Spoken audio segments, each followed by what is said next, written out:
saya tahu bahwa Allah maju berperang ganti kita. Jadi jadikan saudara dan saya lebih dari para pemenang. Mari, jangan takut akan apapun, sebab perlindungannya sempurna. Jangan sumber kekuatan kita. Dengan pujian ini bersama, katakan, let's go! Meskipun musuh di depanku, rintangan menghadang langkahku, tahu sungguh Engkau bersamaku.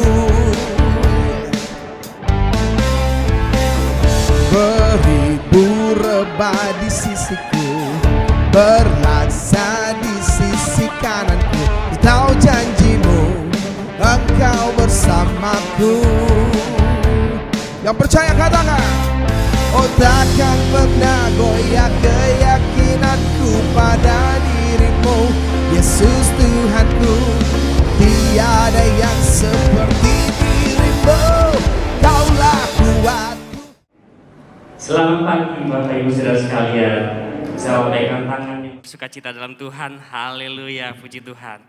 Kira kita mau mengucap syukur kepada Tuhan kalau kita boleh berkumpul kembali di hari Minggu pagi ini. Kita tahu semua hanya kemurahan Tuhan. Amin Bapak Ibu. Amin. Haleluya, kita mau mulai ibadah kita mau tundukkan kepala, kita mau berdoa kepada Tuhan. Terima kasih ya Tuhan, kalau Tuhan boleh berkenan kembali kepada kami ya Tuhan. Saya berkumpul di rumah-Mu Tuhan, satu iman ya Tuhan. Nyembah nama-Mu, mengucap syukur kepadamu Tuhan. Mendengarkan kebenaran firman-Mu Tuhan. Dan kiranya pada hari ini ada iman yang ditambahkan, ada sukacita yang ditambahkan Tuhan ketika kami pulang dari rumah-Mu ya Tuhan. Terima kasih ya Bapa, terima kasih Yesus. Haleluya. Kita mau mengangkat pujian kepada Tuhan saja, karena Dia yang layak kita sembah. Terima kasih Yesus.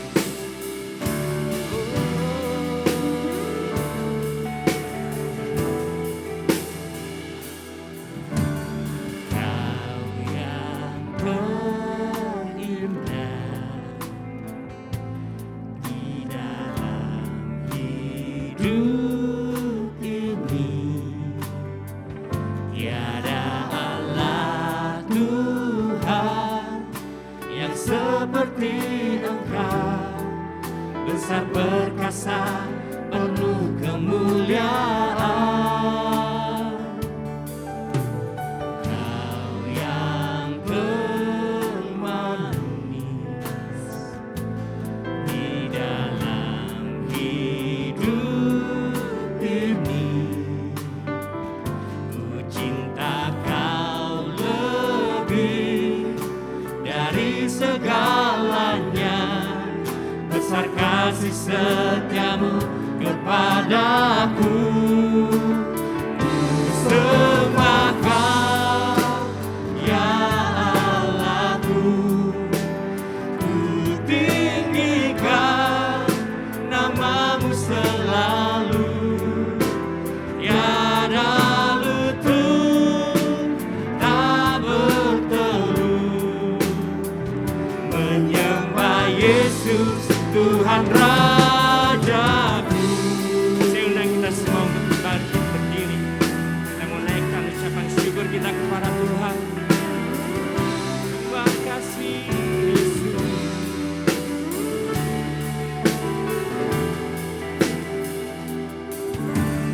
Kau yang terindah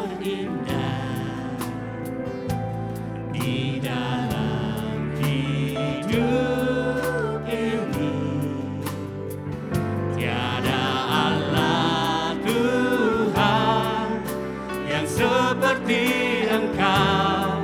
Besar perkasa, penuh kemuliaan. Ku sembah Kau, ya Allahku. Ku tinggikan nama-Mu selalu. Tiada lutut tak bertelut menyembah Yesus Tuhan Rajaku. Sembah Kau, ya Allahku. Ku tinggikan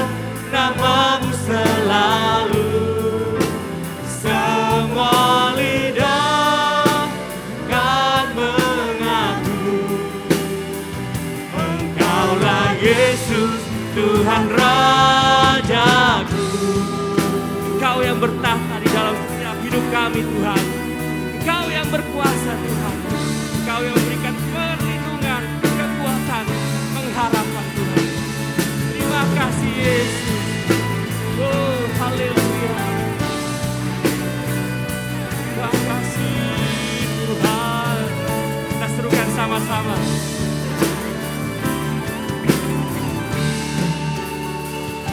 Sembah Kau ya Allahku, ku tinggikan nama-Mu selalu.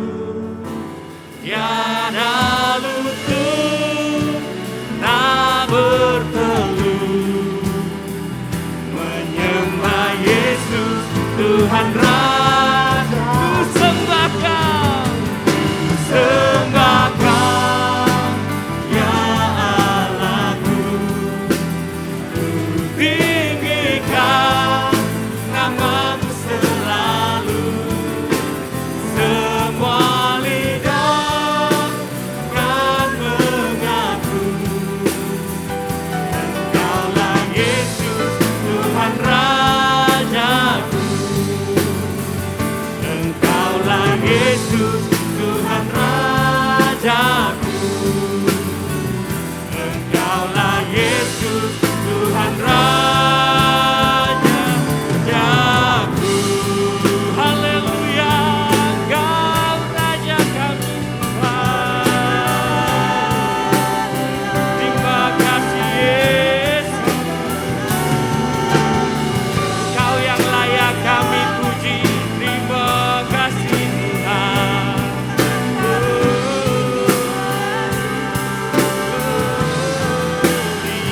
Haleluya.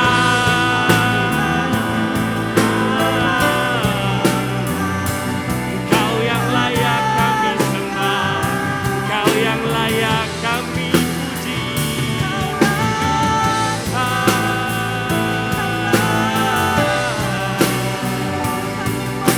Haleluya, Engkau yang layak kami sembah Tuhan, Engkau yang layak kami puji. Sebab Kau layak terima pujian, sebab Kau layak terima pujian, sebab Kau layak ku agungkan Yesus, Raja di atas segala raja. Sebab Kau layak, sebab Kau layak terima pujian, sebab Kau layak terima pujian, sebab Kau layak ku agungkan Yesus, Raja di atas segala raja. Sebab Kau layak terima pujian, sebab Kau layak terima pujian, sebab Kau layak agungkan Yesus, Raja di atas segala raja. Sebab Kau layak terima pujian, sebab Kau layak terima pujian, sebab Kau layak agungkan Yesus, Raja di atas segala raja. Raja di atas segala raja. Raja di atas segala raja. Beri kemuliaan bagi Tuhan kita. Kau yang layak kami puji Tuhan. Terima kasih Yesus. Inilah ucapan syukur kami Tuhan, kami siap memuji-Mu lebih lagi. Hanya di dalam nama-Mu Yesus Kristus Allah kami yang hidup. Amin. Beri kemuliaan lagi buat Tuhan kita. Haleluya. Terima kasih ya Tuhan. Shalom Bapak Ibu Saudara sekalian. Shalom. Haleluya. Di senyum kiri kanan depan belakang. Katakan Tuhan Yesus baik. Haleluya. Kiranya wajah sukacita terlihat ya walaupun pakai masker. Haleluya. Kita tetap memuji nama Tuhan. Langit dan bumi. Pujilah Tuhan.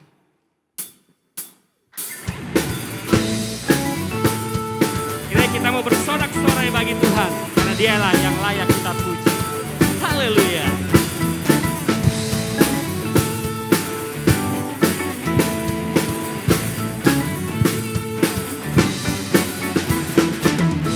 Siap-siap, serukan sama-sama.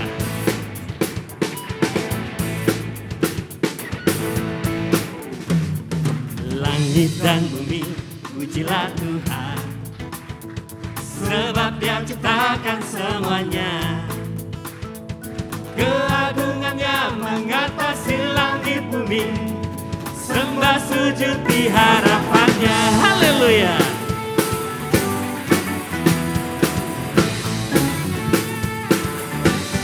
Langit dan bumi, pujilah Tuhan. Sebab Dia ciptakan semuanya. Keagungannya mengatasi langit bumi. Sembah sujud di hadapannya. Ku puji, ku sembah, ku puji, ku sembah Yesus Kristus Sang Penebusku. Ku puji, ku sembah, ku puji, ku sembah Yesus Tuhan dan Rajaku. Haleluya.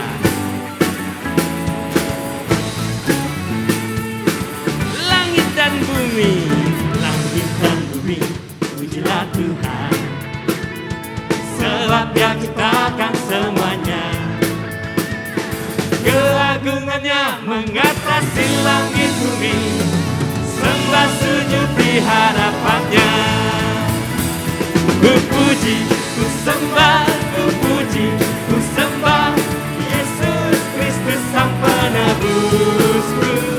Ku puji, ku sembah, ku puji, ku sembah Yesus Tuhan dan Raja. Sekali lagi ku puji, ku sembah, ku puji, ku sembah Yesus Kristus Sang Penebusku.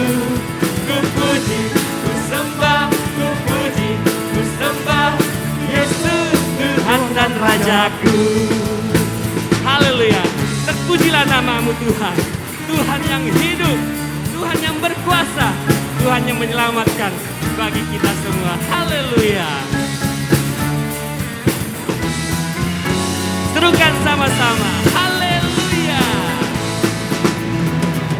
Haleluya. Amin. Haleluya. Amin. Haleluya. Amin. Haleluya, amin.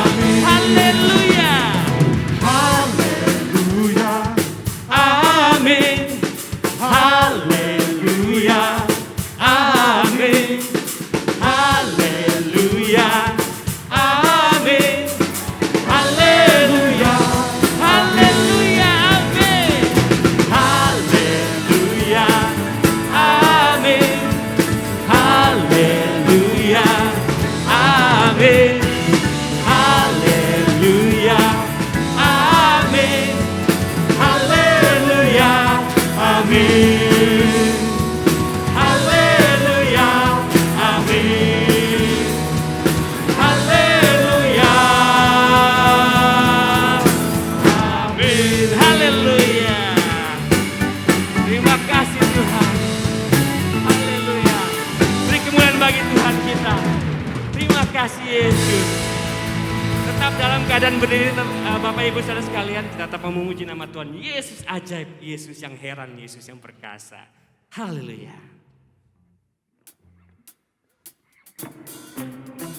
Tetap mau bertepuk tangan buat Tuhan kita, karena Dia yang layak kita puji, kita sembah. Haleluya.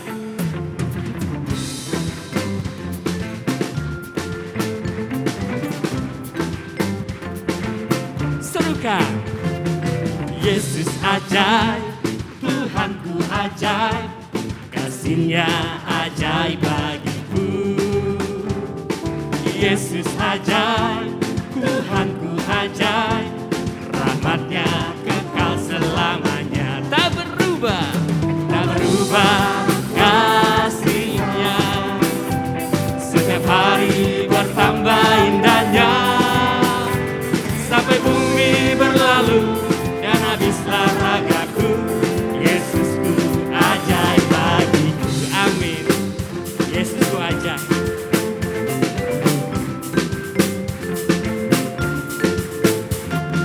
Yesus ajaib, Tuhanku ajaib, kasih-Nya ajaib bagiku.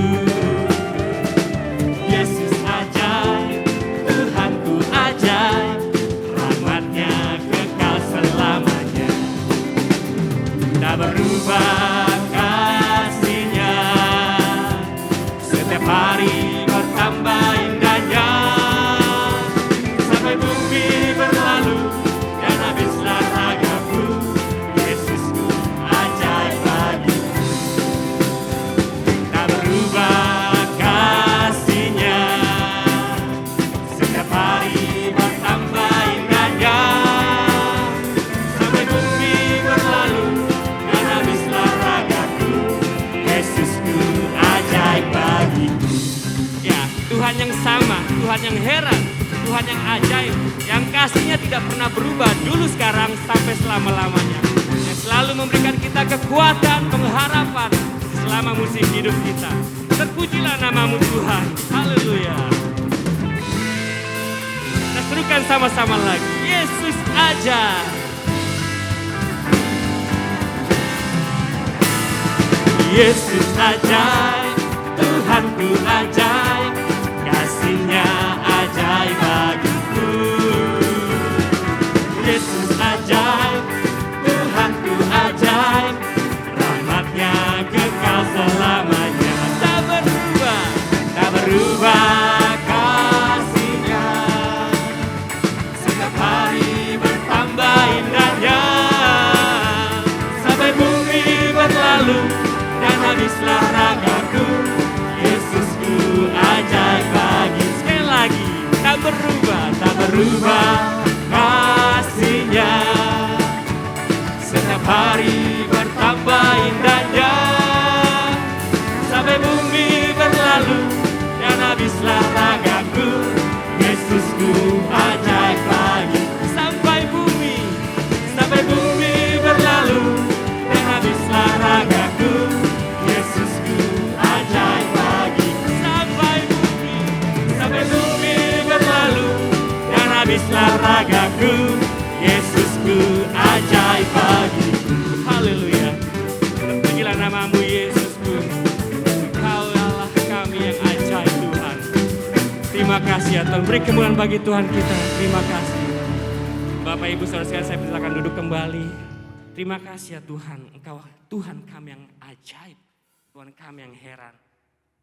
Tuhan yang kami yang menyelamatkan kami Tuhan. Kau yang telah korbankan untuk kami ya Tuhan. Yang telah berkorban untuk kami. Agar kami menjadi selamat Tuhan. Kami tahu kami tidak mampu Tuhan. Tapi Engkau yang turun menyelamatkan kami. Terima kasih ya Bapa. Kaulah karya terbesar dalam hidup kami Tuhan. Kaulah yang ternilai. Tiada ternilai buat kami Tuhan. Terima kasih Bapa. Terima kasih Yesus. Haleluya.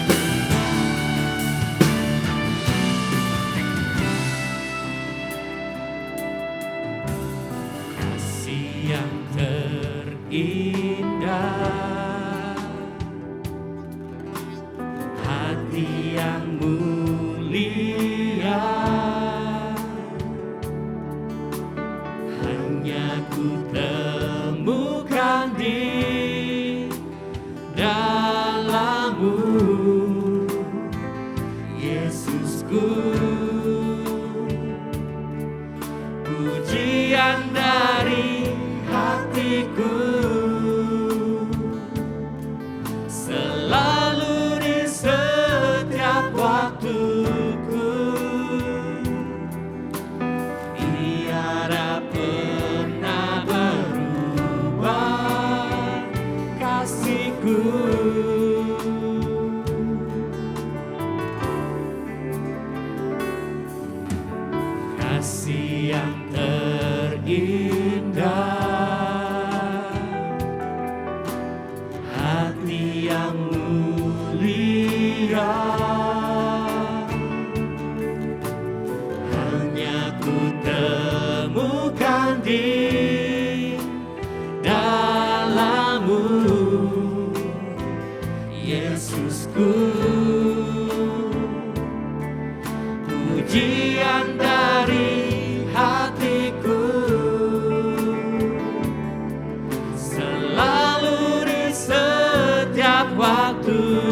bangkit berdiri kembali.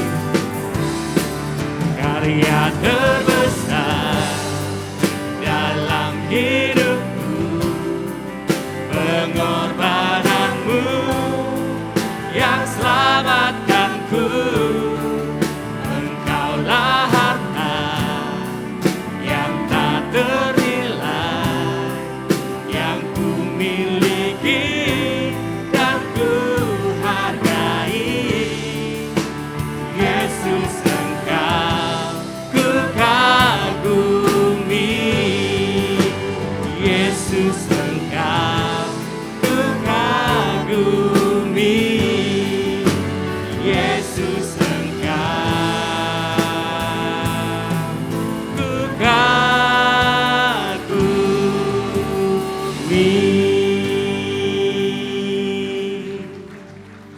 Haleluya. Sungguh Tuhan, apa yang kau lakukan di kayu salib 2000 tahun yang lalu, enggak ada yang bisa Tuhan. Tidak ada yang bisa Tuhan membandingkan apa yang kau lakukan. Enggak ada Tuhan yang mau berkorban buat kami selain Tuhan Yesus yang luar biasa. Enggak ada Allah yang lain yang enggak cuman sekedar Tuhan memberikan janji-janji, tapi Engkau memberikan bukti. Begitu besar kasih-Mu buat kami. Sampai-sampai Engkau mau Tuhan turun ke dunia ini, menjalani kehidupan sebagai manusia biasa, bahkan mati di kayu salib. Buat kami enggak ada Allah yang begitu care dan peduli buat kami selain pada Allah yang kami kenal dalam nama Tuhan Yesus. Ya Aba, ya Bapa, terima kasih. Kalau sampai pagi hari ini kami bisa berdiri, mengangkat tangan kami, bertepuk tangan, memuji, memuliakan nama-Mu. Kami tahu ini semua hanya karena anugerah-Mu semata-mata. Karena itu pagi hari ini Tuhan, kami mau duduk diam, yang mendengar apa yang Tuhan mau taruh, Tuhan mau sampaikan dalam kehidupan kami melalui hamba-Mu. Rapi hamba-Mu, rapi setiap anak-anak-Mu Tuhan yang hadir pada pagi hari ini. Biar setiap dari kami boleh mengerti apa yang menjadi isi hati Tuhan untuk kami lakukan dalam kehidupan kami. Kami siap menyambut firman-Mu di dalam nama Tuhan Yesus. Sama-sama kita katakan amin. Amin. Sambil duduk, kasih salam, boleh salam sehati, boleh salam, ya. Saya mau bilang saling senyum, tapi kan gak kelihatan kalau senyum ya. Oke. Haleluya. Shalom. Shalom. Apa kabar semuanya? Puji Tuhan, puji Tuhan. Boleh lihat kanan kiri sambil colek-colek dikit sambil ngomong, senang lihat kamu di sini hari ini. Puji Tuhan.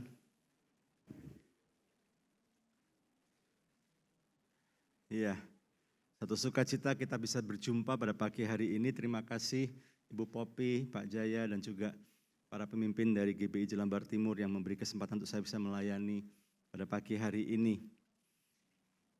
Nah, Bapak Ibu Saudara terkasih dalam Kristus, waktu saya masuk ke tempat ini, waktu itu belum jadi seperti sekarang ini gitu ya. Saya sudah membayangkan bahwa tempat ini akan menjadi tempat yang luar biasa. Tapi ketika masuk tetap aja tadi kayak shock gitu ya, wih bagus banget gitu ya, keren gitu ya. Tapi di sisi yang lain juga ada sebuah tanggung jawab kita, yaitu apa? Yaitu untuk kita mengundang jiwa-jiwa datang ke tempat ini gitu saudara. Karena di luar sana ada banyak sekali jiwa-jiwa yang sebetulnya sedang mencari-cari jawaban atas pergumulan mereka. Dan mari kita ajak mereka untuk menemukan jawaban pergumulan mereka di tempat ini, di rumah Tuhan. Untuk kita bisa bertumbuh bersama-sama dalam kasih Tuhan. Yang setuju katakan amin. Yang setuju katakan amin. Haleluya.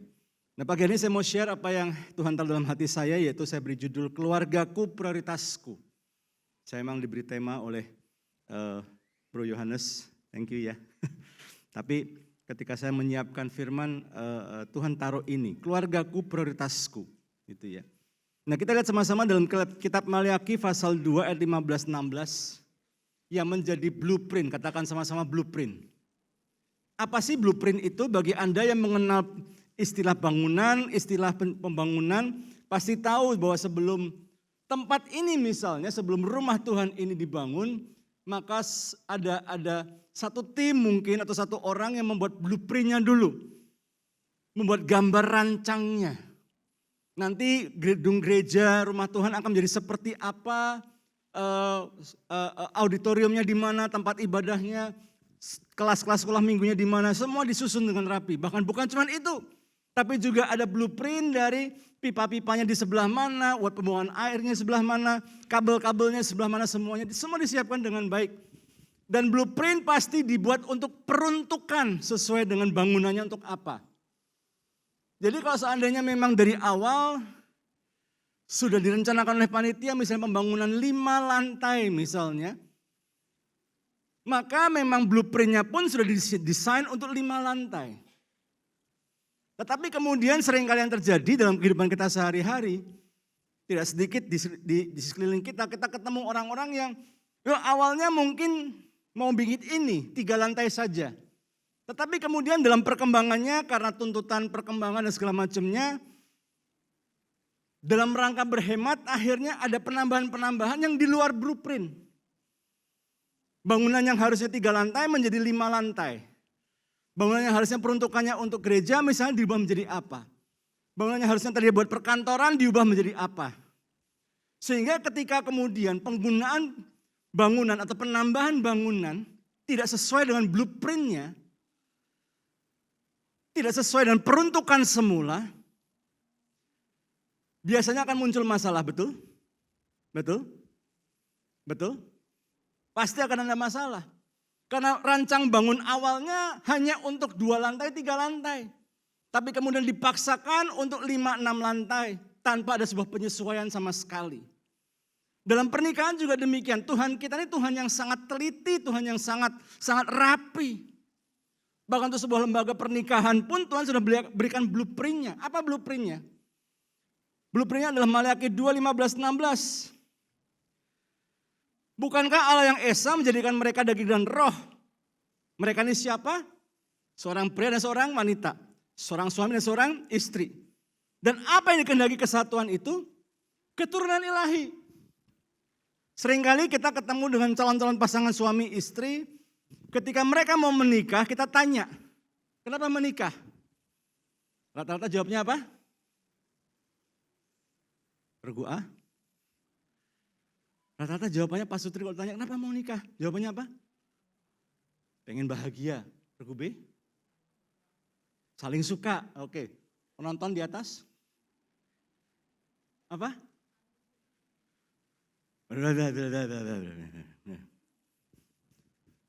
Ya habis ngapain lagi Pak? Kita dari kecil, anak-anak, remaja, gede, pacaran, tunangan, ya nikahlah setelah itu Pak. Seolah-olah menjalani kehidupan nikah menjadi sebuah rutinitas karena memang jalurnya demikian. Kita lupa bahwa Tuhan punya rencana yang luar biasa buat namanya keluarga ini. Bukan kebetulan hari ini di berbagai belahan bumi yang lain merayakan Father's Day, International Father's Day, Hari Ayah Internasional. Di Indonesia kurang segitu seberapa kedengaran. Gitu ya. Karena Indonesia sendiri sudah punya Hari Ayah Nasional. Bulan November nanti, tanggal 12 kalau saya nggak salah. Itu Hari Ayah Nasionalnya Indonesia. Tapi saya mau balik lagi. Kebanyakan orang setelah nikah, kemudian berikutnya apa? Punya anak. Kalau udah punya anak tuh rasanya plong gitu. Kenapa? Karena berpikir bahwa setelah punya anak, pertanyaan-pertanyaan itu akan berkurang. Karena sepanjang hidup kita selalu dikejar-kejar dengan pertanyaan. Sekolah, pertanyaannya apa? Kapan lulus? Kuliah ditanya apa? Kapan lulus? Setelah lulus apa? Kapan kerja? Habis itu tanya apa? Udah punya pacar belum? Udah punya pacar? Kapan nikah? Kejar terus kan? Setelah nikah, kapan punya anak? Setelah punya anak, enggak nambah. Capek enggak sih? Ditanya terus gitu ya. Dikejar-kejar terus. Nah Maleakhi ini menarik Bapak Ibu Saudara kasih dalam Kristus. Nanti Bapak Ibu Saudara boleh baca lagi baik-baik di rumah masing-masing. Maleakhi pasal 2, 15, 16 ini merupakan satu rangkaian. Satu rangkaian dari apa? Firman Tuhan kepada orang Israel melalui Nabi Maleakhi. Kondisi orang Israel pada waktu itu adalah mereka sangat menderita. Panen mereka gagal total, berantakan, cuaca nggak keruan. Dan mereka sedih, hidup mereka menderita, mereka terus mencoba beribadah sesuai dengan apa yang mereka pelajari dari kitab Taurat yang tercatat pada waktu itu. Mereka melakukan ibadah dengan sungguh-sungguh, bakar korban persembahan dan segala macamnya. Tapi pada waktu itu kondisinya Tuhan seolah-olah gak mengindahkan semua ibadah mereka, semua doa-doa mereka. Mereka nangis. Dan puncaknya Tuhan jawab melalui Nabi Maleaki. Kalau saya pakai bahasa saya sehari-hari, jawaban Tuhan adalah begini. Nanti Anda baca di ayat 13. Yang kedua, kamu bingung kan? Kenapa doamu gak tak jawab? Kenapa korban persembahanmu aku gak indahkan? Karena engkau sudah berlaku tidak setia terhadap istri dari masa mudamu yang kepadanya engkau telah berjanji setia. Rupanya pada waktu itu orang Israel melakukan kesalahan yang sangat fatal. Mereka kawin mengawinkan, mereka berzina dan segala macamnya. Nggak keruan. Karena mereka pikir begini, toh saya udah beribadah. Toh saya beribadah, tetap beribadah. Tapi nggak ada hubungannya antara kehidupan pernikahan saya mau nikahin siapa, mau main-main, mau main perempuan atau apa. Nggak ada hubungan dengan ibadah saya. Ibadah ya ibadah, tetap jalan terus. Tapi rupanya Tuhan melihat ini nggak benar. Tetap bakar korban persembahan, tapi hidupmu nggak teratur, hidupmu berantakan, semau-maunya. Karena itu Tuhan pertajam, Tuhan kembalikan, ingatkan kembali. Apa sih tujuan Tuhan menciptakan pernikahan, lembaga keluarga ini? Bukan cuma sekedar punya anak, tapi engkau harus punya keturunan ilahi. Bahasa Inggrisnya godly offspring.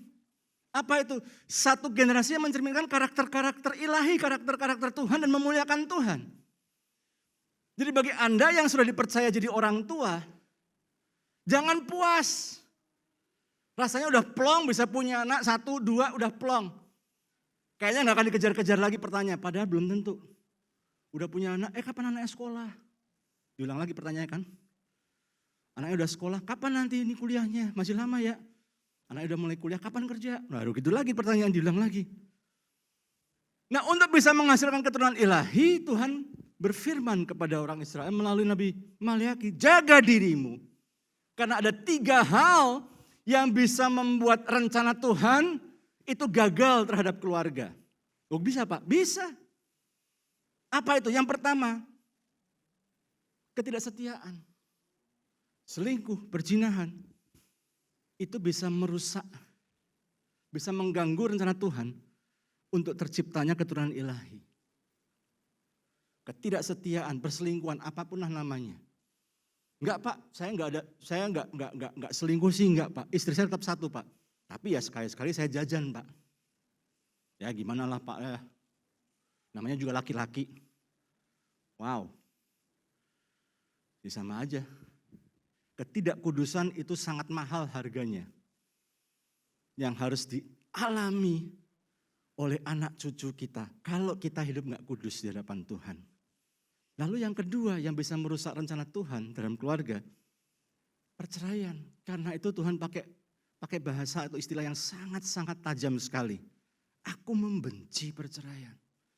Yang dibenci perceraiannya, bukan orangnya Bapak Ibu.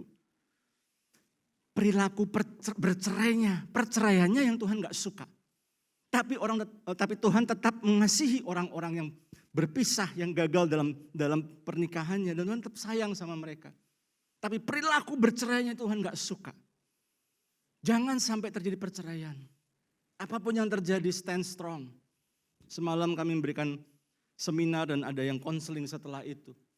Bagaimana suaminya yang tadinya begitu baik berubah menjadi sangat kejam, sangat buruk sekali emosinya. Dan dia sudah di titik hampir menyerah. Tapi ketika dia di titik mau menyerah, dia udah mau berpisah saja, gak kuat saya Pak. Tuhan kirimkan orang-orang yang menguatkan, memberi kekuatan. Dan kami katakan, itu cara Tuhan mau kasih tahu sama ibu. Ibu gak sendirian, termasuk malam hari ini kita bisa ketemu. Itu Tuhan mau kasih tahu, tetap berjuang. Jangan berpisah. Dan hal yang ketiga yang Tuhan gak suka, yaitu orang yang menutupi pakaiannya dengan kekerasan. Kekerasan dalam rumah tangga itu Tuhan gak suka. Apakah itu kekerasan secara fisik, apakah itu kekerasan secara kata-kata, apakah itu kekerasan dalam bentuk secara emosi, sengaja dicuekin, sengaja diisolasi, sengaja dijauhin. Gak pernah menyatakan sayang misalnya, gak pernah menyatakan cinta, cuek aja, dingin, dibiarin gitu.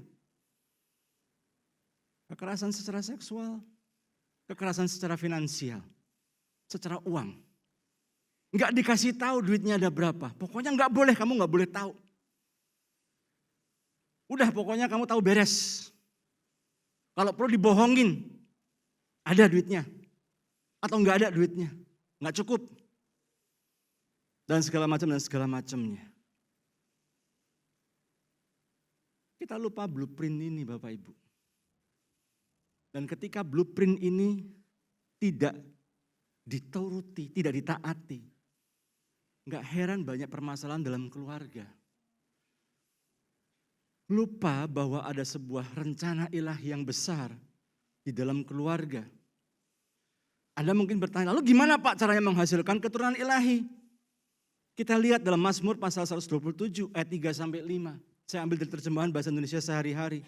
Saya bacakan buat Bapak Ibu. Atau kita bisa sama-sama aja ya. Supaya Bapak Ibu gak kedinginan. Karena ini tempatnya nyaman, AC-nya banyak. Nanti lama-lama ada yang dapat penglihatan dan mimpi-mimpi. Alias ketiduran. Yuk kita baca sama-sama yuk dengan suara keras. 2, 3. Anak-anak adalah pemberian Allah. Sesungguhnya mereka itu anugerah. Anak-anak lelaki yang diperoleh di masa muda seperti anak panah di tangan satria. Berbahagialah orang yang mempunyai persediaan panah-panah yang demikian. Ia tidak akan dikalahkan waktu menghadapi musuh kita lihat satu persatu. Ayat 3 berbunyi begini. Anak-anak adalah pemberian Allah. Sesungguhnya mereka itu adalah anugerah. Dari ayat ini kita bisa tahu bahwa anak kita itu bukan aset atau kepemilikan yang bisa kita gunakan untuk mencapai kepentingan kita. Anak, apakah ini anak biologis atau anak rohani, tanpa sadar kita lihat sebagai aset kita. Habis gimana Pak? Dari dia masih orok aja udah ngabisin duit. Lahirnya prematur misalnya. Harus masuk inkubator, duit. Udah gitu dia gak bisa pakai minum susu biasa. Harus minum susu yang khusus, duit lagi. Habis itu berapa bulan sekali pasti sakit, masuk rumah sakit, duit lagi. Udah gitu kemudian minumin vitamin apa semua segala macam. Puji Tuhan dia bisa sehat. Tapi terus jadi anak yang gak bisa tahan dengan apa yang kotor-kotor gak bisa. Jadi harus tempat yang bersih, duit lagi. Sekolahnya juga harus sekolah yang bagus, duit lagi. Sehingga begitu anaknya mulai bekerja, beberapa orang tua, gak semua. Kalau saya lihat di sini orang tuanya baik-baik semua. Kok gak ada yang amin? Di luar sana banyak yang begini, begitu anak mulai kerja langsung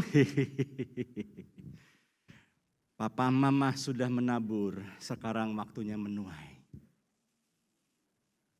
Kamu sudah kerja, puji Tuhan. Kamu kerja karena papa mama selalu dorong kamu, doain kamu. Tahu dirilah ya. Mama pengen jalan-jalan, bayarin dong tiketnya. Papa pengen ini, beliin dong. Seolah-olah orang tua punya hak untuk nodong anak. Karena merasa sudah invest besar kepada anak. Anak dituntut untuk balas budi. Saya ngomong ke anak saya, Michael anak saya hari Rabu yang lalu di wisuda. Sebelum dia di wisuda, udah diterima kerja. Bahkan sudah jadi karyawan tetap. Wah kalau cerita itu aja saya udah pengen nangis. Karena apa yang kami doakan, dari waktu dia kuliah kami bilang, Michael kamu gak perlu pusing tentang biaya kuliah. Kamu lakukan yang terbaik. Urusan biaya kuliah, urusannya papi mami sama Tuhan Yesus. Bagaimana di masa-masa pandemi 2 tahun, Tuhan berikan anugerah. Setahun kami harus bayar uang kuliah itu 3 kali. 2 kali semesteran sama 1 semester pendek. Tuhan cukupkan. Puji Tuhan, anak kami bisa mempertahankan beasiswa yang dia terima dari awal kuliah sampai dia lulus. Bahkan kami mengatakan, kamu nggak perlu, Mike, kamu lakukan yang terbaik. Supaya kamu nggak perlu cari kerjaan, tapi perusahaan yang cari kamu. Dan kalau memang Tuhan berkenan, kalau bisa sebelum kamu lulus kuliah, kamu udah terima pekerjaan. Karena maminya cerita, Mami, Mike, Mami belum wisuda, Mami udah diterima kerja. Gitu. Hari ini ujian skripsi, besoknya udah langsung masuk kantor. Belum wisuda padahal. Rupanya genetiknya nurun ke anak. Makanya saya percaya dengan artikel yang berkata, kecerdasan anak-anak itu turunan dari maminya. Ibu-ibu langsung. Bapak-bapaknya langsung.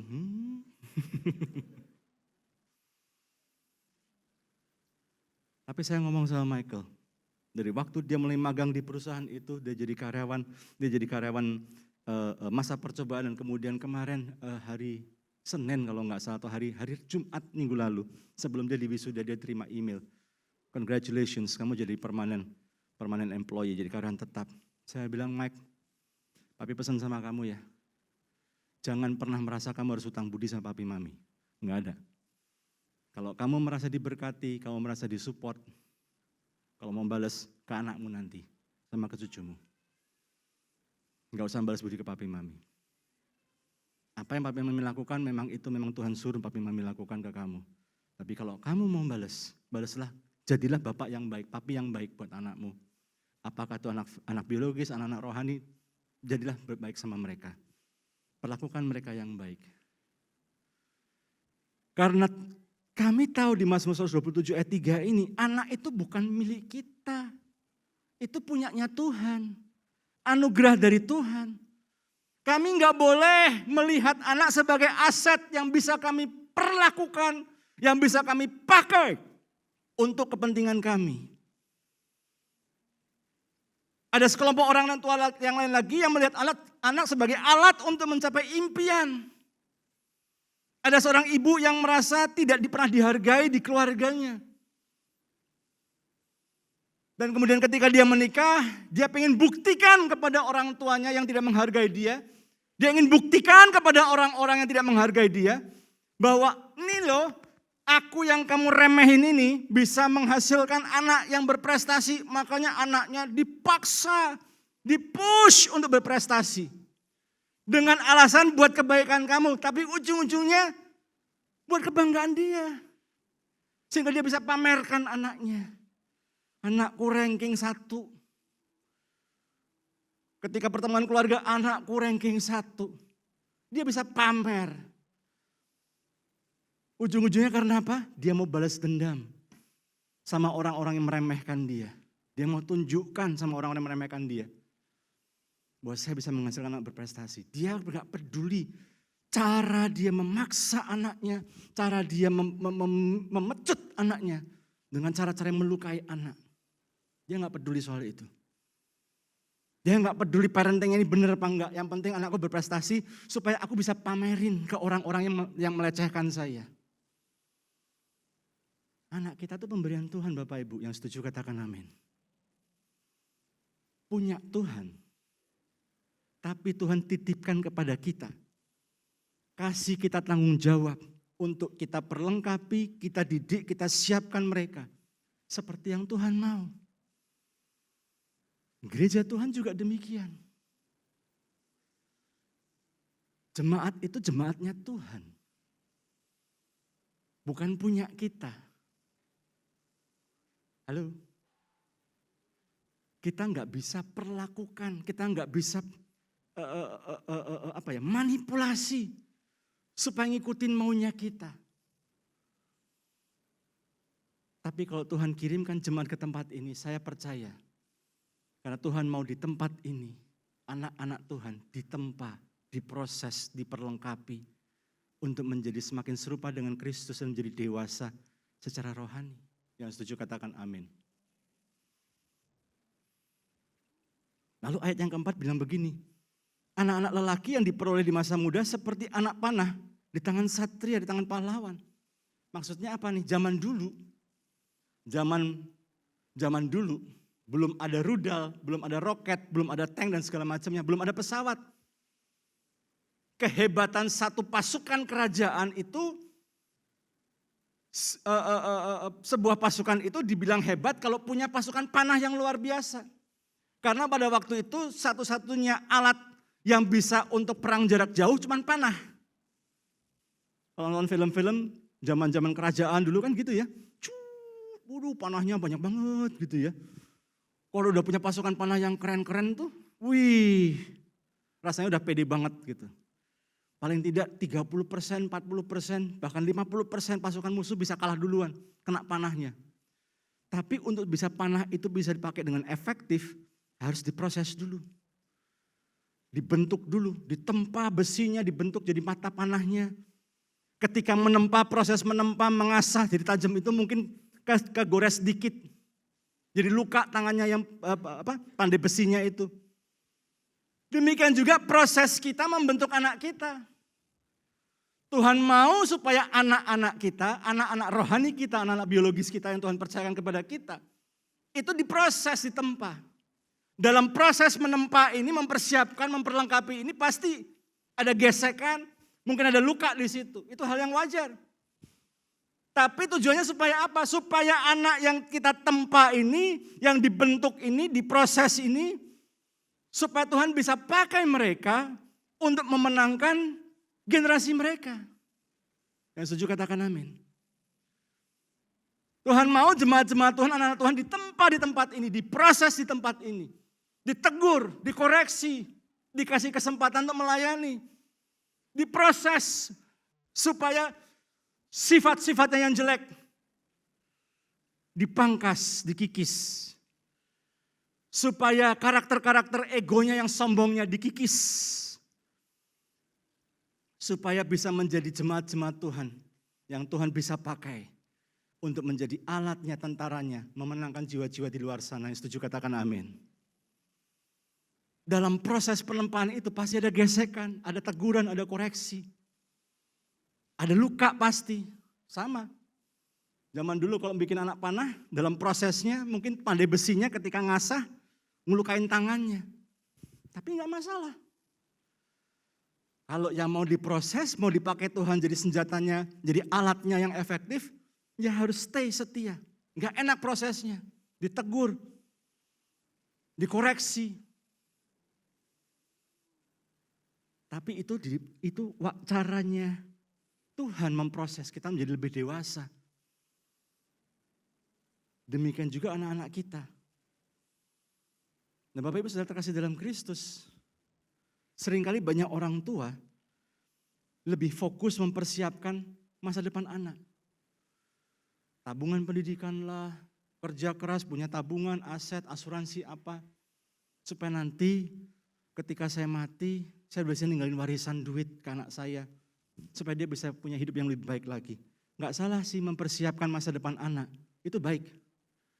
Tapi yang lebih penting lagi adalah mempersiapkan anak untuk masa depannya.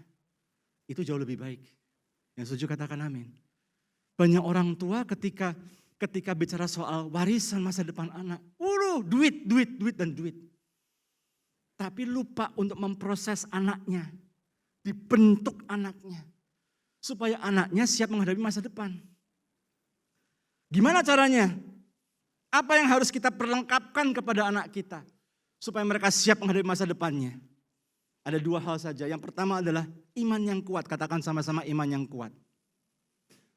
Kepada siapa? Kepada Tuhan Yesus. Dan yang kedua karakter ilahi. Katakan sama-sama karakter ilahi. Gimana caranya membangun iman yang kuat? Charles Spurgeon ngomong begini. Saya bacakan bahasa Inggrisnya. Let no Christian parents fall into the delusion that Sunday school is intended to ease them from their personal duties. The first and most natural condition of things is for Christian parents to train up their own children in nurture and admonition of the Lord. Maksudnya apa, Pak? Maksudnya begini. Jangan sampai orang tua Kristen terjebak dalam delusi, tipuan. Tipuan apa? bahwa sekolah minggu itu diadakan untuk memperingan tugas mereka, tanggung jawab mereka. Pendidikan rohani anak, oh sudah ada sekolah minggu, makanya saya pilih sekolah minggu di sini. Karena sekolah minggu ini kelasnya bagus-bagus, pakai AC, dekorasinya bagus, modulnya bagus, guru-gurunya diurapi Tuhan. Waduh. Tapi sebaliknya, kalau anaknya bermasalah, ini guru sekolah minggu ngajarin apa sih? Di rumah orang tua nggak pernah lagi ngajarin tentang Tuhan Yesus. Kenapa? Karena merasa itu sudah tugasnya sekolah minggu. Ringan tugas saya. Enggak. Charles Spurgeon diingatkan. Tugas mengajarkan tentang Tuhan berulang-ulang. Bukan kepada para kaum Lewi. Waktu Tuhan ngomong Ulangan pasal 6. Tuhan bukan sedang ngomong sama orang-orang Lewi. Para hamba-hamba Tuhan. Tuhan ngomong pada semua orang Israel. Berarti artinya apa? Saudara dan saya jadi orang tua. Tugas kita di rumah untuk mendidik anak, menjadi anak yang takut akan Tuhan. Kita yang ngajarin mereka tentang Tuhan Yesus. Dunia sedang menarik tangan anak kita untuk menjauh dari Tuhan. Bila kita tidak bersegera, katakan sama-sama bersegera. Pegang tangan anak kita dan tuntun mereka, bawa mereka pada Tuhan Yesus yang siap memeluk mereka dan menuntun tangan mereka di sepanjang hidup mereka. Saat ini dengan Discord, dengan Instagram Reel, dengan YouTube dan segala macam, dengan game online. Itu adalah rumah-rumah yang siap mengayomi anak kita. Kalau kita sebagai orang tuanya tidak bisa menyediakan rumah yang aman dan nyaman buat mereka. Rumah di sini bukan bangunan Bapak Ibu. Tapi suasana rumah, suasana keluarga. Kalau anak kita biarkan sendirian, yang penting di rumah tenang, udah dalam kamar udah nggak apa-apa. Ngapain ya sudahlah nggak apa-apa lah, yang penting di rumah. Hati-hati. Bagaimana mungkin anak kita bisa bertumbuh dengan damai sejahtera kalau mereka melihat bagaimana orang tuanya bertengkar terus. Bagaimana mungkin anak akan bertumbuh, akan betah. Karena tiap kali dia mamanya buka pintu, diomelin terus. Tuh kan, main game lagi. Banyak orang tua tanpa sadar bentuk komunikasi sama anak selama masa pandemi berubah.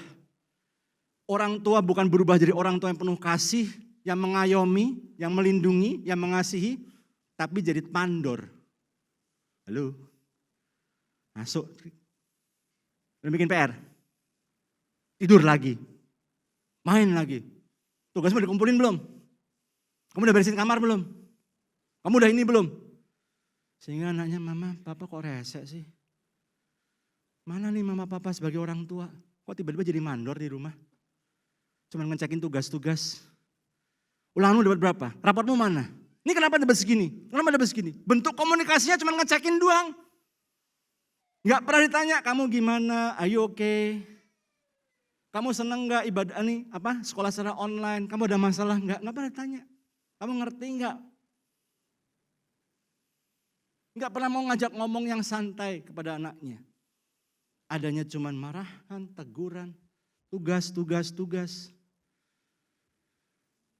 Disalahin terus anaknya. Padahal anaknya masih capek. Mantengin guru 50 menit. Udah gitu gurunya boseninnya enggak karu-karuan. Pengen nutup mata, pengen istirahatin mata karena ngeliatin layar terus menerus capek matanya. Baru merem sebentar tidur enak aja. Waduh. Ini papa mamanya bukannya ngecek dulu kenapa dia istirahat, nggak babi bu langsung dihajar. Bilang kanan kiri, itu orang tua yang Pak Him ceritain bukan jemaat sini. Nggak ada yang berani ngomong kanan kiri. Belum lagi soal kerohanian. Dalam Markus pasal 10 ayat 14. Ketika ada anak-anak yang datang kepada Tuhan Yesus. Yang menghalang-halangi anak-anak bukan orang Yahudi, bukan ahli Taurat, bukan imam Farisi. Yang menghalang-halangi anak datang kepada Tuhan Yesus adalah justru murid-muridnya sendiri, murid-murid Tuhan Yesus. Sampai Yesus harus tegur mereka. Biar anak-anak datang kepadaku. Sekarang ini banyak orang tua yang bingung. Malas sekolah minggu, malas ke gereja. Kenapa ya? Tanpa sadar bahwa selama ini yang menghalang-halangi anaknya datang kepada Tuhan Yesus, ya dirinya. Mungkin Anda bertanya, kapan Pak kami menghalang-halangi Pak? Kita terus ajak sekolah minggu, kita terus ini. Dunia bisa tarik anak kita menjauh dari Tuhan saat kita sadar nggak sadar jadi batu sandungan. Yang membuat anak kita jadi males datang kepada Tuhan. Kapan Pak kami melakukan itu? Ketika kita nggak jadi teladan. Cuman bisa nyuruh-nyuruh sekolah minggu. Sana sekolah minggu dengerin. Perhatiin, kalau guru sekolah minggu lagi ngajar kamu perhatiin.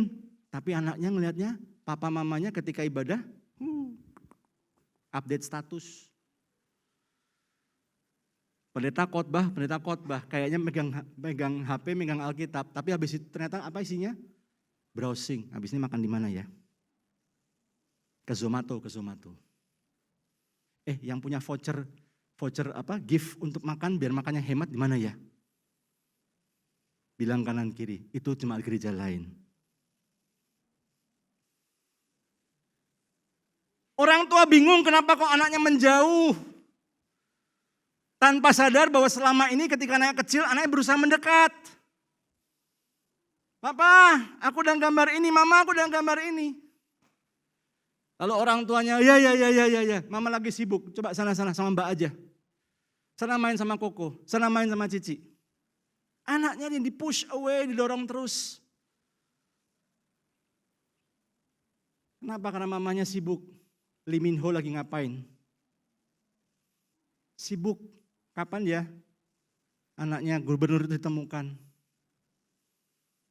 Dan segala macamnya. Kita nggak jadi teladan. Kita nggak pernah doain mereka, nggak pernah doa bersama dengan mereka. Udah doa kan? Udah. Ya penting doa ya. Tapi nggak pernah diajak doa bareng. Halo? Nggak usah lihat kanan kiri. Cek dalam hati. Nggak ada integritas dalam melakukan firman Tuhan. Nggak ada integritasnya sama sekali. Banyak anak-anak remaja yang mulai menjauh dari gereja. Karena mereka muak dengan melihat kemunafikan terjadi di gereja. Banyak anak-anak muda yang ngomong gitu. Papa mama saya ke gereja, tapi cuma di gereja mesra tok. Mesranya cuma di gereja tok. Pulang dari gereja, udah beda banget. Beda banget. Ngajarin orang begini, ngajarin orang begitu, tapi di rumah beda banget. Munafik. Belum lagi yang namanya pemimpin-pemimpin di gereja. Waduh di gereja haleluya, haleluya. Tapi hari Jumat kemarin saya lihat si om itu, majelis gereja itu keluar dari panti pijat. Waduh. Yuk Bapak Ibu, gak usah lihat kanan kiri. Kita cek, sudahkah jangan-jangan kita selama ini benar jadi penghalang yang membuat anak-anak gak datang kepada Tuhan Yesus. Charles Spurgeon berkata begini, train up a child in the way he should go, but be sure you go that way yourself. Tunjukkan kepada anak ke jalan yang harus dia tempuh. Tapi pastikan engkau pun juga melalui jalan itu. Anak zaman sekarang bukan cuma perlu ditunjukin arahnya yang benar. Bukan cuma diajarin yang benar bagaimana. Tapi kita harus kasih contoh bahwa kita pun juga melalui jalan yang benar yang harus mereka tempuh itu. Apa yang kita ajarkan, apa yang kita tanamkan, kita harus melakukan lebih dulu. Karena anak itu adalah pendeteksi kemunafikan yang ulung. Waduh bahasanya keren banget ya. Anak-anak sekarang kritis-kritis. Mereka bisa lihat ketika perilaku kita dan perkataan kita nggak konsisten. Waduh. Ngomongnya pinter. Kutip ayatnya pinter. Hafal ayatnya luar biasa. Tapi kelakuannya jauh panggang dari api. Yuk, demi kebaikan mereka, kebaikan generasi-generasi di bawah kita. Kita harus pastikan bahwa sambil kita tuntun anak-anak kita untuk mendekat kepada Tuhan, kita sendiri pun juga menjadi berkat dalam perilaku kita. Yang setuju katakan amin. Apa yang harus kita ajarkan tentang spiritualitas, tentang kerohanian pada anak kita? Yang pertama, ajar anak kita percaya kepada Tuhan Yesus dan firman-Nya. Itu yang paling basic. Untuk percaya pada Tuhan Yesus. Anak umur 8 sampai 12 tahun adalah waktu di mana anak-anak akan sangat terbuka sekali ditantang terima Tuhan Yesus. Survei membuktikan itu. Yang kedua, ajar mereka untuk dibaptis. Kenapa harus dibaptis? Bapak Ibu perlu belajar juga apa itu baptisan. Kenapa kita sebagai orang Kristen harus dibaptis. Dan tugas kita sebagai orang tua kita yang ngajarin ke anak kita. Jangan cuma itu ada baptisan, kamu daftar baptis ya. Kenapa? Biar lu Kristen ketahuan kalau Kristen. Ntar kalau lu ketahuan Kristen dapat surat baptis, ntar nikahnya gampang. Lu kok gitu. Kita ajarin dulu kenapa harus dibaptis. Yang ketiga, ajar mereka tentang kuasa doa. Bapak Ibu, ketika kami konseling semalam dan kemudian kami sampaikan tentang doa, saya bilang begini. Ini bukan masalah klise, masalah yang saran-saran yang biasa-biasa. Doa itu kuasanya luar biasa, yang setuju katakan amin. Kalau mami saya nggak doa buat saya nggak akan berdiri di sini siap pagi hari ini. Mungkin saya masih nggak tahu di mana di dunia malam di sana. Tapi karena ada mami saya doa terus buat saya bertobat terima Tuhan Yesus. Jangan pernah melakukan kuasa doa untuk mengubah, menjamah dan mengubah kehidupan kita. Michael, Daniel, Jennifer kami bilang ke anak-anak kami. Papi mami gak akan mungkin nemenin kalian seumur hidup kalian. Tapi satu hal, kalau udah gak ada papi mami. Akan ada waktu-waktu di mana kamu ada masalah. Kokomu, adikmu gak bisa bantu kamu, saudara-saudara gak bisa bantu kamu, teman-temanmu ngelengos jauhin kamu karena kamu punya masalah yang berat. Tapi ada satu sosok yang gak pernah tinggalin kamu, namanya Tuhan Yesus. Dan dia selalu siap menolong kamu, tepuk tangan buat Tuhan kita, Tuhan Yesus. Sharing namanya kuasa doa seperti apa? Saudara, kalau anak saya lulus cum laude, anak saya kedua diterima di perguruan tinggi, dapat beasiswa 100%. Anak yang ketiga naik dan dapat achievement, dapat award. Kemana anak saya yang kedua juga, anak kami yang kedua lulus SMA, dapat penghargaan juga. Kami tahu ini bukan karena kuat gagah kami tahu ini cuma anak-anak anugerah. Karena itu kami selalu ajarkan doa, doa, doa. Tuhan siap menolong kita dan dia cuma sejauh doa kepada anak-anak kami. Yang keempat, ajak dan dorong mereka untuk melayani. Bukan supaya kelihatan keren, bukan supaya kelihatan hebat. Tapi ketika mereka melayani, mereka belajar yang namanya bertoleransi, mereka belajar yang namanya berempati, mereka belajar namanya merendahkan diri, merendahkan hati. Diproses dalam pelayanan. Dilatih di rumah. Halo? Supaya mereka mengerti bahwa hidup mereka harus bertumbuh. Yang kedua yang diperlukan anak kita, supaya anak kita menjadi anak panah yang luar biasa. Karakter ilahi, katakan sama-sama. Karakter ilahi, 2, 3. Kita nggak mau anak kita cuma jadi ahli Taurat doang. Hafal ayat, hafal nama 12 rasul. Bahkan kalau perlu hafal nama raja-raja Israel. Mulai dari Daud sampai yang terakhir. Keren kalau bisa begitu. Luar biasa, haleluya. Tapi jangan sampai anak kita begitu hebatnya soal ayat, tapi kelakuannya beda banget. Tanpa sadar kalau kita cuma jejelin ayat, hafalin ayat dan segala macamnya. Tanpa sadar kita buat mereka menjadi ahli Taurat dan imam Farisi modern. Bisa ngeritik pakai ayat. Ini Pak Himawan khotbahnya, hermeneutiknya jelek banget. Enggak sesuai dengan kaidah-kaidah penafsiran ayat misalnya. So what? Tapi yang bisa mengkritik seperti itu, sehari-harinya Senin sampai Sabtu, perilakunya juga jauh panggang dari api. Bukan itu yang Tuhan mau. Tuhan mau ada kesesuaian, katakan sama-sama kesesuaian. Antara iman kita kepada Kristus dengan perbuatan kita sehari-hari. Roma 12 ayat 2, ibadah kita bukan hanya ibadah hari Minggu. Anda baca terjemahan The Message. Tapi setiap aktivitas kita, tidur, makan, minum, bagaimana kita bekerja, bagaimana kita melayani, bagaimana kita memperlakukan orang lain, itu juga ibadah kita kepada Tuhan. Setuju katakan amin. Standarnya berat ya Pak. Bagaimana mungkin kita bisa menjangkau orang-orang di luar sana cari jiwa, kalau kelakuan kita jauh panggang dari api. Kristen tapi masih nyontek. Kristen tapi selingkuh. Kristen tapi kalau ngamuk kebun binatang di absen. Kristen tapi malesnya gak karu-karuan. Gak mau usaha, gak mau kerja. Kristen tapi kok gosip terus. Kristen tapi kok jelek-jelekin orang, ngomongin orang di belakang. Bilang kanan kiri, itu jemaat gereja lain. Ayo kita latih anak kita punya karakter-karakter. Mereka tahu apa itu kebenaran dan mereka tahu apa itu ketertiban. Belajar tentang kekudusan. Kita latih tentang kesetiaan. Keunggulan, gak cuma mau rata-rata aja. Ketekunan, gak gampang menyerah. Tapi juga mereka belajar namanya kasih dan anugerah. Ada ketertiban ya, tapi ada namanya anugerah.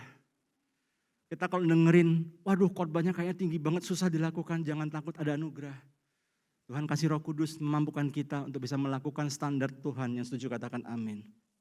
Gimana caranya Pak ngelatihkan hal-hal ini, ngajarin hal-hal ini? Sehari-hari dalam pengajaran sharing sehari-hari, sambil makan, sambil ngobrol, sambil mesbah. Tanamkan itu, bagikan pengalaman. Disiplin berdasarkan kasih. Kalau kau sayang sama anakmu, disiplin anakmu. Tapi disiplinnya dengan disiplin yang benar. Libatkan anak dalam berbagai aktivitas untuk melatih dan mengasah mereka. Termasuk apa? Kerjaan rumah tangga. Cuci piring, jemur, apa. Dilatih, kasih tanggung jawab. Latih itu tanggung jawab. Tapi jangan lupa, selain anak-anak dijadwal, ditugaskan, orang tuanya juga terlibat juga.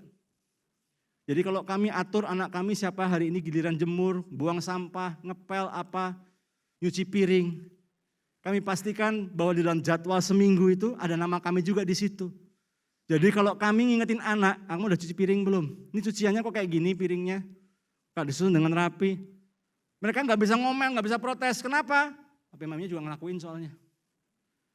Nggak jadi bos doang ngangkat kaki. Kasih contoh gimana caranya. Kasih contoh, kasih teladan yang terakhir. Jangan sampai kamu harus ikutin aturan. Tapi pas ngantar anak sekolah, papi itu kan verboden papi. Biar kamu gak telat gak apa-apa. Papi, kan harus pakai helm papi. Kita buru-buru, lagian cuma deket, gak usah pakai helm gak apa-apa. Papi, ini kan arahnya ke sana, kenapa kita lawan arah? Dikit-dikit aja, lihat samping gak apa-apa, udah gak apa-apa. Yang penting kita gak telat. Pelan-pelan ya, kayaknya hal-hal sepele ya. Tapi hal seperti itu membuat anak belajar. Lah bapaknya aja ngajarinya begitu, mamanya aja ngajarinya begitu. Akhirnya mereka belajar bahwa aturan gak perlu selalu tadi dituruti. Karena hal-hal kecil. Saya mau tutup sharing saya. Ayat 5 di Mazmur 127 berkata begini. Berbahagialah orang yang memiliki persediaan panah-panah yang demikian. Ia tidak akan dikalahkan pada waktu menghadapi musuh di pengadilan. Apa sih KPI kita sebagai orang tua? Key Performance Indicator kita. Kunci sukses kita. Kriteria sukses kita sebagai orang tua itu apa? Saya kutip dari 3 Yohanes 1 ayat yang keempat. Saya kutip dari bahasa Indonesia sehari-hari terjemahannya. Tidak ada yang dapat menjadikan saya lebih gembira daripada mendengar anak-anak saya hidup menurut ajaran Allah. Ternyata kita dianggap sukses sebagai orang tua, apakah itu orang tua biologis atau orang tua rohani. Bukan ketika anak kita hidup dalam kelimpahan. Bukan ketika anak kita hidupnya dalam ketenaran. Bukan itu kriteria keberhasilannya. Bukannya nggak boleh sih, boleh-boleh saja. Tapi kita dinilai berhasil sebagai orang tua.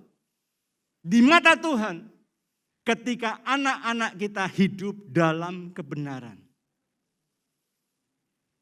Lambaikan tanganmu, baik Anda yang jadi orang tua biologis atau orang tua rohani, yang punya anak-anak bimbing, anak-anak mentor, tepuk-tepuk di sini dan bilang begini. Ulangi kata-kata saya dilihat berhasil oleh Tuhan ketika anak-anak saya, termasuk anak-anak rohani saya, hidup dalam kebenaran. Karena kalau kau hidup dalam kebenaran, yang lainnya akan ngikutin. Jangan ngejar tenarnya, jangan ngejar kelimpahannya atau kekayaannya. Kejar hidup dalam kebenaran. Cari dulu kerajaan Allah dan kebenarannya. Maka semua ditambahkan kepadamu yang setuju, katakan amin. Tepuk tangan buat Tuhan Yesus. Pastikan anak-anakmu hidup benar karakternya. Kalau anak-anakmu hidup benar, kerjanya benar, tanggung jawab, pasti akan dipercaya hal-hal besar. Kami ingetin pada anak kami Michael yang sudah mulai kerja. Mike, kerja yang benar. Enggak apa-apa saat ini baru gaji sekian, kamu mungkin pengennya sekian. Enggak apa-apa, tunjukin kamu kerja yang benar. Kerja yang excellent. Buat perusahaanmu sungkan sama kamu karena cuma kamu gaji kamu segitu. Kamu tunjukkan kerja yang bagus. Hanya orang-orang yang karakternya baik, yang bertanggung jawab, yang akan dipercaya hal-hal yang besar. Yang setuju katakan amin. Tapi untuk bisa bertanggung jawab, untuk bisa punya karakter yang baik, kinerja yang baik, harus mau diproses. Enggak enak. Kalau prosesnya berat, berarti siap-siap diterima tanggung jawab yang lebih berat lagi, lebih besar lagi. Yang setuju katakan amin. Berbahagialah makanya Anda yang masuk dalam berbagai-bagai pengujian. Karena di situ kemurnian imanmu sedang diuji sama Tuhan. Di situ kesungguhan hatimu sedang diuji sama Tuhan. Di situ karaktermu sedang diuji, dibentuk sama Tuhan. Supaya engkau menjadi pribadi yang lebih memuliakan Tuhan lagi. Gak usah mikirin soal berkat, gak usah mikirin soal yang lain-lainnya. Pasti akan Tuhan berikannya, setuju katakan amin. Tuhan gak buta, Tuhan gak pernah ingkar janji. Tugas kita lakuin yang benar. Dengan sungguh-sungguh, siapkan anak-anakmu, siapkan anak-anak rohanimu. Untuk mereka menjadi pribadi-pribadi yang lebih baik lagi dalam Tuhan. Proses anak-anakmu, proses anak-anak rohanimu. Tegur mereka, koreksi mereka, tapi juga kasihi mereka. Supaya Tuhan melihat mereka benar-benar sebagai anak panah yang tajam, yang siap untuk dipakai, untuk memenangkan pertempuran, untuk merebut jiwa-jiwa di luar sana. Buat kamu nama Tuhan, tepuk tangan buat Tuhan Yesus. Pak, rasanya susah Pak ya jadi orang tua sama zaman sekarang ini, memang benar. Benar sekali. Itu kenapa kita perlu Roh Kudus. Itu kenapa kita perlu anugerah Tuhan. Berapa banyak yang pengen jadi orang tua yang lebih baik lagi buat anak-anakmu. Berapa banyak yang pengen jadi orang tua yang lebih baik lagi buat anak-anakmu. Termasuk buat anak-anak rohanimu. Bapak, aku berdoa setiap orang tua, baik orang tua jasmani, orang tua biologis maupun orang tua rohani di tempat ini. Aku berdoa dalam nama Tuhan Yesus, mereka boleh punya paradigma yang benar kali ini. Untuk melihat anak-anak mereka sebagai sebuah anugerah dari Tuhan, titipan dari Tuhan. Untuk memproses anak-anak mereka, mempersiapkan anak-anak mereka untuk siap dipakai Tuhan. Untuk memenangkan generasinya bagi kemuliaan nama Tuhan. Aku berdoa dalam nama Tuhan Yesus, kalau ada di antara tempat ini, orang tua yang sedang bergumul dengan anak-anaknya. Tuhan mampukan mereka untuk melihat, mengevaluasi diri, introspeksi diri, dan merubah diri mereka menjadi pribadi yang lebih baik lagi. Tuhan tolong untuk mereka boleh membangun relasi dengan anak-anaknya. Boleh menuntun anak-anaknya dengan penuh tanggung jawab. Bahkan memberikan teladan yang baik pada anak-anaknya. Supaya setiap anak-anak jasmani, anak-anak rohani yang Tuhan tempatkan di tempat ini. Di dalam keluarga di tempat ini. Boleh ditempa, dibentuk menjadi anak-anak panah yang tajam, yang luar biasa. Untuk Tuhan pakai buat kemuliaan nama Tuhan. Berkati Pak Jaya, Ibu Popi sebagai Tuhan, orang tua di tempat ini, di gerejamu, di rumah ini Tuhan. Urapi mereka, tolong mereka. Para pengerja, para pemimpin di tempat ini, sampai pada jemaat yang ada. Tuhan berkati, Tuhan tuntun, Tuhan tolong. Untuk mereka bisa pakai gerejamu Tuhan, rumahmu Tuhan. Sebagai tempat untuk membentuk anak panah yang tajam, yang hebat, yang bisa Tuhan pakai memenangkan jiwa-jiwa di luar sana. Hamba-Mu selesai berkata-kata, Roh-Mu yang kudus terus bekerja. Sempurnakan sampai setiap anak-anak-Mu Tuhan di tempat ini boleh menjadi pelaku-pelaku firman-Mu yang taat dan setia dalam kehidupan mereka. Dan nama-Mu semakin dipermuliakan di gereja-Mu di tempat ini. Di dalam nama Yesus kita ucap syukur yang diberkati sama-sama katakan, amin.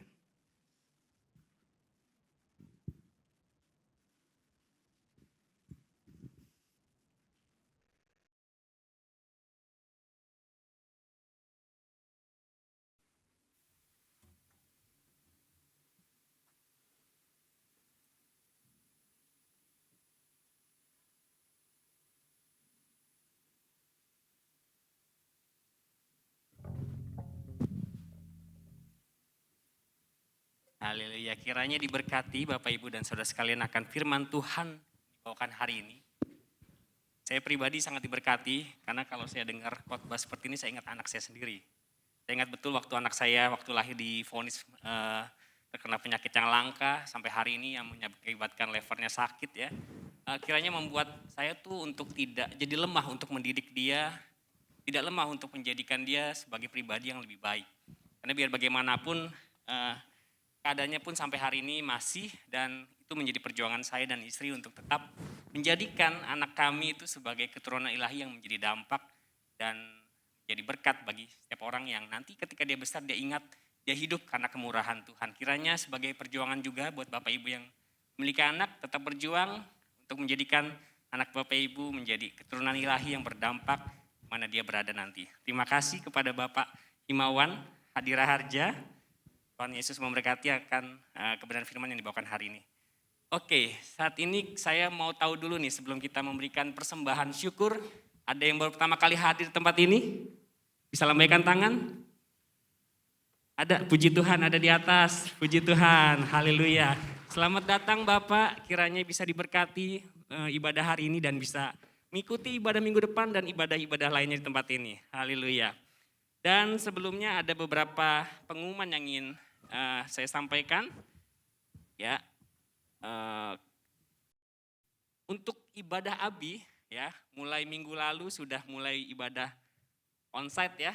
Dan ini ada pemberitahuan bahwasannya buat orang tua yang menemani anaknya di lantai 2, pas udah masuk itu bisa menunggu di bawah ya, di depan ruang sekretariat agar tidak penuh ruangan di atas di lantai 2. Jadi bisa tunggu anaknya di bawah, ibadah ABI ya.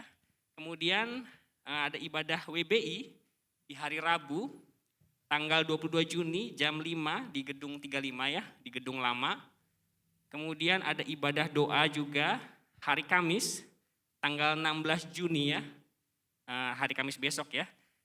Pukul 4:30 di gedung 35 juga, di gedung lama. Kemudian untuk ibadah minggu depan, di tanggal 26 Juni jam 8, tetap membawakan tema keluarga, yaitu keluarga yang melayani yang akan dibawakan oleh Bapak Alvin. Kemudian ibadah ABI juga tetap diadakan onsite minggu depan ya, di tanggal 26 Juni hari Minggu, di gedung ini pastinya di lantai 2 jam 10 pagi. Kemudian ibadah RBI, nah ibadah RBI juga tanggal 26 Juni hari Minggu itu akan dibawakan tema When I Serve My Family, I Serve God, dibawakan oleh Kak Alvin. Nah kemudian kita juga ingin kembali nih mengumpulkan celengan ya, karena masih ada beberapa keperluan yang untuk memperlengkapi gedung kita. Itu akan dikumpulkan pada tanggal 3 Juli ya, 3 Juli 2022 ya. Dan di gereja kita juga di channel YouTube-nya juga tetap membahas ya, atau ada program baca Alkitab nih, dan saat ini masih masuk Alkitab Kisah Para Rasul. Baik, itu aja yang bisa saya sampaikan. Kita akan mempersiapkan persembahan syukur kita hari ini ya. Hari ini persembahan pertama untuk pelayanan di gereja ini, dan kedua untuk keperluan pembangunan yang masih beberapa kekurangan. Dan buat Bapak Ibu yang menyaksikan ataupun mengikuti ibadah ini secara online, bisa memberikan persembahan dengan scan barcode yang ada di layar Bapak Ibu, dan rekening juga yang ada di layar Bapak Ibu sekalian. Baik, kita akan masuk di dalam doa. Terima kasih ya Tuhan atas kebenaran firman-Mu yang sudah kami dengarkan hari ini. Kiranya kami bisa dikuatkan akan firman yang Tuhan sudah berikan hari ini lewat hamba-Nya Tuhan. Jadikan keturunan ilahi bagi umat-Mu ya Tuhan. Terima kasih ya Tuhan. Dan saat ini kami ingin memberikan persembahan kami ya Tuhan. Kiranya Tuhan yang memberikan berkat bagi kami, dan apa yang kami berikan pun bisa menjadikan kemuliaan dan pelayanan di tempat ini menjadi lebih dan lebih lagi ya Tuhan. Terima kasih ya Tuhan. Kami siap memberikan persembahan kami yang terbaik. Dalam nama Tuhan Yesus, amin. Persembahan bisa dijalankan, kita angkat pujian karya terbesar.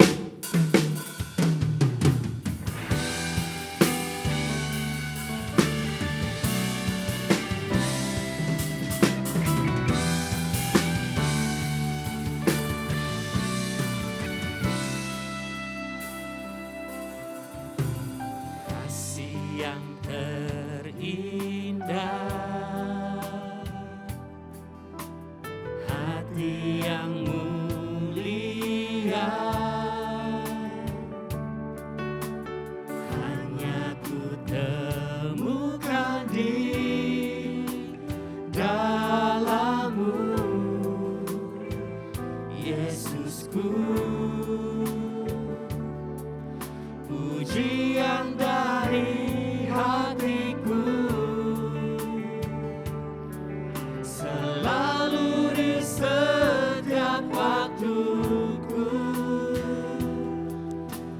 tiada pernah berubah kasih-Mu.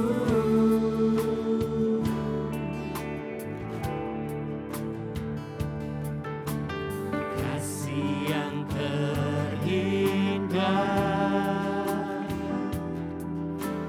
hati yang mulia,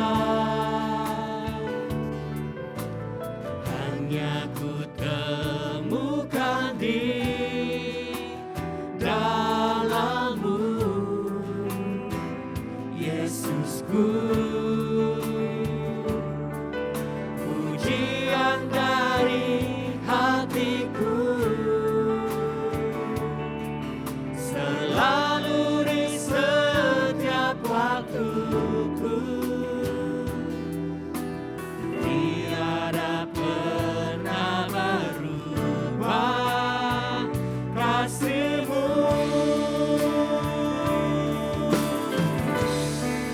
Karya terbesar dalam hidupku, pengorbanan-Mu yang selamatkanku. Engkaulah harta yang tak ternilai, yang ku miliki dan ku hargai. Yesus, Engkau ku kagumi. Saya undang kita semua untuk bangkit berdiri.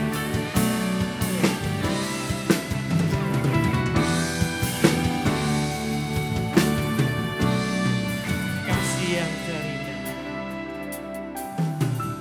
kasih yang terindah, hati yang mulia, hanya ku temukan di dalam-Mu, Yesusku. Pujian dari hatiku selalu di setiap waktuku, tiada pernah berubah kasih-Mu.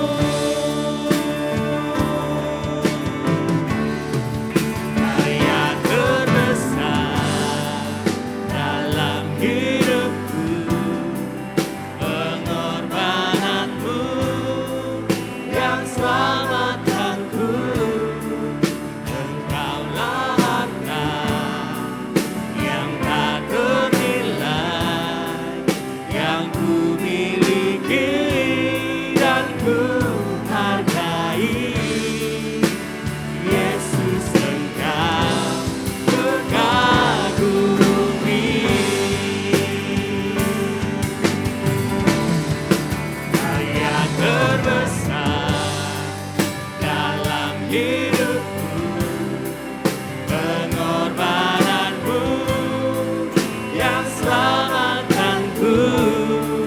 Engkaulah harta yang tak ternilai, yang ku miliki dan ku hargai. Yesus, Engkau ku kagumi. Angkat sekali lagi pujian-Mu. Yang terbesar Kau Tuhan, yang menguatkan kami ya Tuhan.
Bapak terima kasih, kasih-Mu luar biasa.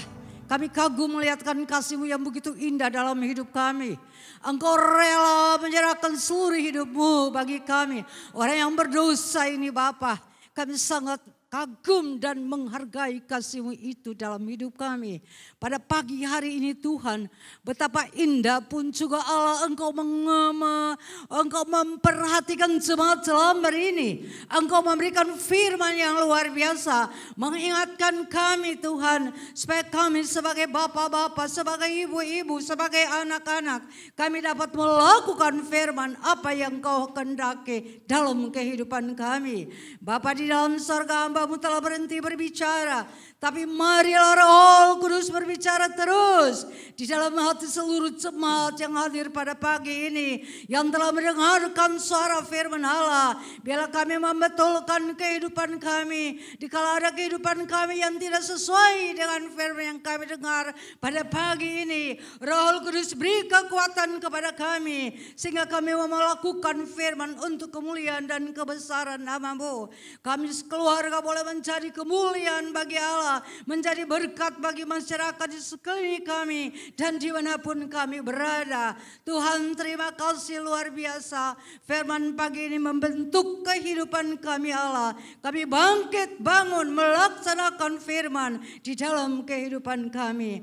Hamba naikkan syukur kepada-Mu. Hamba menyerahkan seluruh jemaat-Mu ke dalam tangan Tuhan yang maha dahsyat. Lawatan Allah bekerja terus di dalam kehidupan jemaat Tuhan di tempat ini, agar di dalamnya nama Allah dimuliakan, nama Allah diagungkan, nama Allah ditinggikan. Terima kasih Bapa, terpujilah nama-Mu. Hamba menyerahkan hamba yang telah melayanikan firman bagi kami pagi ini. Biarlah Allah memberkatkan beliau senantiasa dimanapun beliau berada. Biarlah rahasia kebenaran Allah buka bagi hambanya ini Bapa, yang boleh menjadi saluran berkat bagi banyak orang. Terima kasih Allah, terpujilah nama-Mu. Sekali lagi hamba menyerahkan seluruh jemaat selama ini dalam tangan Tuhan. Lawatan Allah di atas kehidupan mereka. Firman Allah bekerja dari hari ke hari dalam kehidupan mereka. Mereka mau melakukan firman sesuai dengan apa yang Engkau kehendaki. Terpujilah nama Allah. Ini adalah seluruh doa yang dapat hamba panjatkan ke hadapan hadirat Tuhan. Tidak dengan nama lain Bapa, yang dalam nama Yesus Tuhan dan Juru Selamat kami. Jemaat Jelambar berjalan pada siang hari dengan tian awan, malam hari dengan tian api. Ada kehangatan dan kesejukan selalu di dalam kehidupan jemaat Tuhan di tempat ini. Terpujilah nama Allah. Di dalam nama Yesus hamba berdoa. Jemaat yang dikasihi Tuhan, pulanglah dengan berkat daripada Allah Bapa, persekutuan daripada Allah Anak, dan kuat kuasa Roh Kudus menyertai kita sekalian. Mulai dari hari ini sampai Maranatha Yesus Engkau datang kembali. Haleluya. Amin. Masih dalam sesi berdoa. Sekalian, selamat berhari Minggu. Selamat berhari.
ganti kita. Jadi jadikan saudara dan saya lebih dari para pemenang. Mari, jangan takut akan apapun. Sebab perlindungannya sempurna. Jangan sumber kekuatan kita. Dengan pujian ini bersama. Katakan, let's go. Meskipun musuh di depanku, rintangan menghadang langkahku. Tahu sungguh Engkau bersamaku. Beribu rebah di sisiku, berlaksa di sisi kananku. Tahu janjimu Engkau bersamaku. Yang percaya katakan, oh takkan pernah goyah